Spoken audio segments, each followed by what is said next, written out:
Assalamualaikum warahmatullahi wabarakatuh. Kakatapos lang ho namin Salatul Fajr at ngayon patuloy na naman kami sa aming paglalakbay. Ang ano namin ngayon, ang point of destination namin ngayon yung yung Miqat Al-Manazil. Kasi doon kami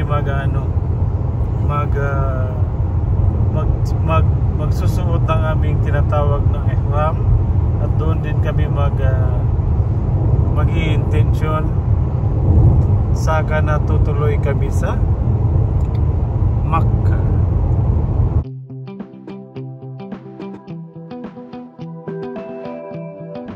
Assalamualaikum. Ganda ng Saudi guys, no? Kita niyo? Para na rin siyang Qatar, maraming ilaw yung poste.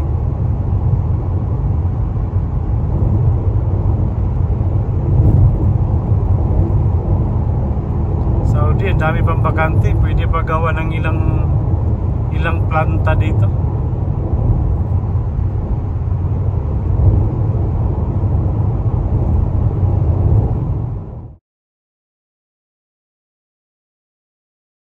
Hindi, may amoy din yung alcohol eh.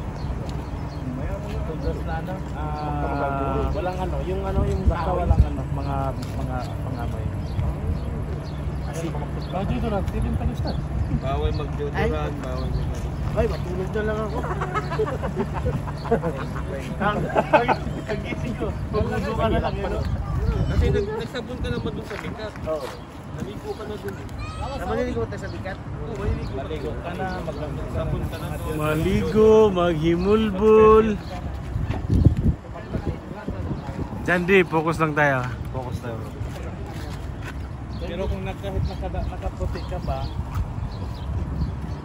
huwag mong gamitan ng parang nakabalat lang talaga.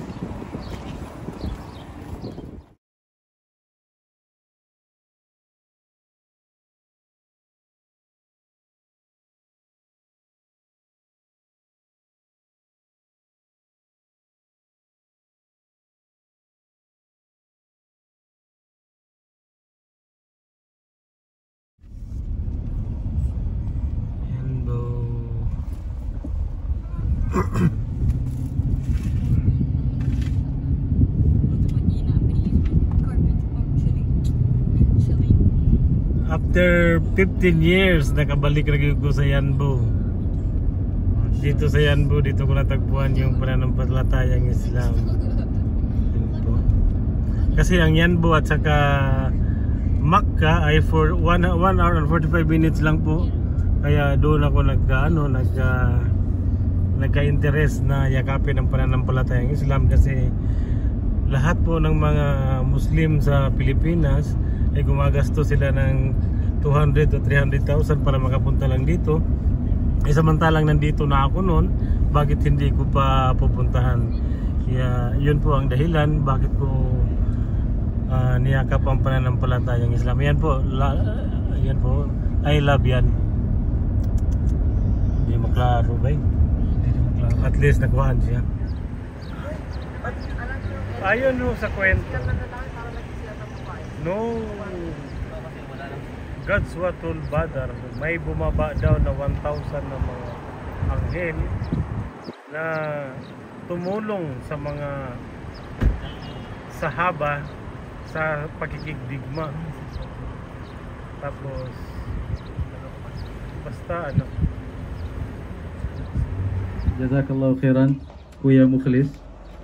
Napakagandang reminder sa atin sa pangyayari sa kasaysayan ng Islam, no? Ang tawag pa nga rito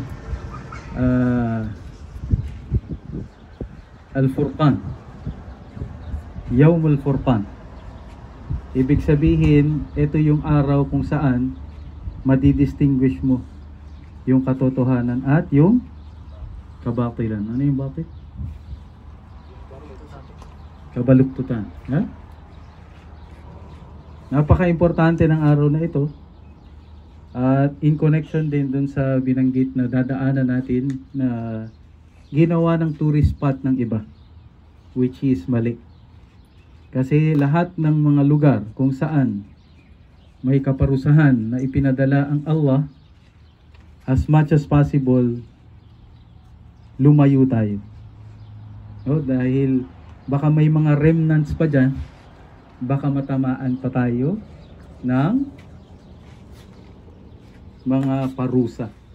Hindi natin alam, pero mas maganda na yung sigurado. Pero may utos din ng Allah subhanahu wa ta'ala sa atin na mag-ikot-ikot tayo sa mundo upang kumuha ng lesson sa mga nauna sa atin. Fasiru fil ardi fanzuru kayfa kana aqibatu. Tignan mo kung ano yung naging kaparusahan ng mga hindi naniwala sa Allah subhanahu wa ta'ala. So, in general, yung journey natin is about reflection. Reflection tungkol saan? Magre-reflect tayo at magmumuni-muni tayo sa ating mga sarili kung nasaan na yung level natin sa pagsamba natin kay Allah. Kamusta na yung relationship natin with our Creator? Ano ba? Nabubuhay na lang tayo according dun sa normal na ibinibigay ng sitwasyon sa atin? Pasok sa umaga, uuwi ng gabi, mag-overtime, tapos mauubos yung mga oras at panahon natin. Kamusta yung relationship natin with our Creator? Sometimes, kapag hindi tayo nagmumuni-muni, hindi natin nakita yung hirap na naranasan. Tayo, sabi ko nga kanina kay Abdurrahman, sa aircon, gusto natin pagpasok agad, buksan kaagad yung AC para hindi tayo mainitan. Pero yung journey na galing tayong Makkah, kung napansin nyo, napakalayo, ang init nun. Yung iba fasting pa nung nagdigma.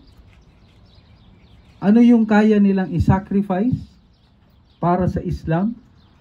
At ano yung kaya natin isacrifice para kay Allah? Yung init nga, hindi natin kayang, konti lang yan, no? Init lang. Or yung mahirapan ka sa sasakyan, hindi ka pa naglakad na, na? Ano ba naman tong katabi ko? Hilik ng hilik. Nagre-reklamo ka na kagad, ano? Oo, yun yung discomfort. Napakababaw, subhanallah. Pero tinuruan tayo ng Badar na may sunnah ang Allah subhanahu wa ta'ala. Ano ibig sabihin ng sunnah? Sunnah ng Allah subhanahu wa ta'ala na hindi mapapalitan. Na ang buhay natin ay always nasa loob ng digmaan. Digmaan ng katotohanan at digmaan ng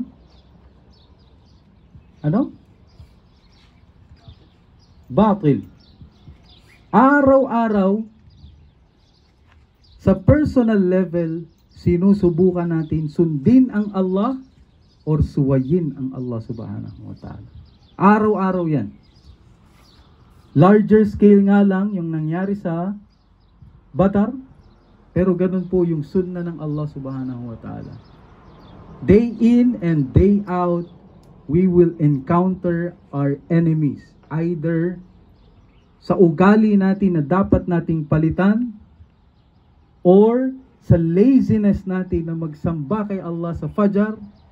Lahat yun, araw-araw natin dinidigma na dapat mag-succeed tayo tulad ng pag-succeed ng mga taong Badar. Pero tulad ng reminder sa atin ni Kuya Mukhlis, kapag tinulungan mo ang Allah subhanahu wa ta'ala, walang duda, nandyan yung tulong ng Allah sa iyo. Pero dapat mauna tayong mag-strive. So yung pupuntahan po natin, alhamdulillah, congratulations, salamat po sa nagsabar na umupo. Yung iba inaantok, pero kitang-kita natin na nagsabar, nagtagumpay po kayo tulad ng Badar. Allahu Akbar. Ha? Hindi po kayo umalis. Bagkus, nakinig po kayo sa lecture. Yung pupuntahan po natin, again, reflection po ito sa mga parusa na ibinigay ng Allah Subhanahu wa Ta'ala. Hindi tayo magbablog. Abdurrahman. Wow, nandito na po kami sa Alula. Yung ginagawa po ng karamihan ngayon. No? Para sa views. Pwede naman tayo gumawa ng content other than that. Marami. Pero, reminder, dun sa mga bagay na hindi pinahintulot sa atin, dadaanan lang natin at i-feel natin yung takot na kapag dadaan tayo doon. Maliwanag, insyaAllah. Okay? Salamat sa mga nakikinig. Hopefully, inshallah, pagdating natin ng Tabuk, another learnings na naman na makukuha natin kasi ibang digmaan na naman ang i-explain sa atin ni Kuya Mukhlis. Inshallah, ang panghuli, isa sa mga purpose ng journey natin ay yung pagpapatibay ng ating relationship. Isipin ninyo, yung nangyari dito sa Badar, kapag hindi united yung mga Muslim, kaya nilang talunin yung kanilang kalaban. 300 na tao, gawin mong iisa lang yung mentality, iisa lang yung galaw. Yung 17 nga, may iba't ibang personality. Kung nag-succeed tayo rito, alhamdulillah, meron pa tayong another 17, mabuo natin yung 300, no? At malalaman ninyo, sa Tabuk, hindi lang 300 yung dami nila. Ilan yun? Nasa 30,000. Na mga iisa lang yung mindset. Kaya, alhamdulillah, isang karangalan, nakasama natin si Doc.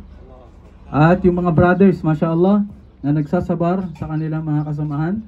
Unti-unting kilalanin natin yung mga kasamahan natin para magkaroon tayo ng solid na kapatiran, inshallah. Jazakumullahu khairan. Barakallahu fikum. Subhanakallahu bihamdik. Asyhadu an la ilaha illa ant. Astaghfiruka wa atubu ilaik. Assalamualaikum warahmatullahi ta'ala wabarakatuh.